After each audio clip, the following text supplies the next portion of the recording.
Hi guys, it's Sunday morning. அப்பா லஞ்சுக்கு chicken எடுத்துகிட்டு வரேன்னு சொல்லியிருந்தாரு. ஸோ டிஃபன் சிம்பிளாக முடிச்சுக்கலான்னு குழிப்பணியாரமும் அதுக்கு காம்பினேஷனாக கடலை மாவு சாம்பாரும் தான் ரெடி பண்ணியிருந்தேன். இந்த சாம்பார் செய்யும்போது கடலை மாவு லைட்டாக ரோஸ்ட் பண்ணிவிட்டு சேர்த்தா சாம்பார் நல்ல மணமாக இருக்கும்.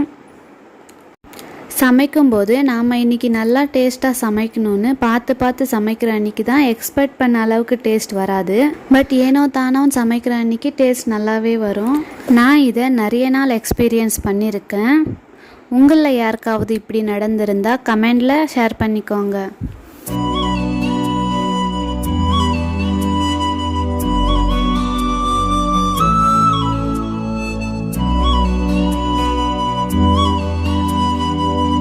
இந்த வீடியோ உங்களுக்கு பிடிச்சிருந்தா மறக்காமல் என்னோட சேனலை சப்ஸ்கிரைப் பண்ணிக்கோங்க. தேங்க்யூ ஃபார் வாட்சிங்.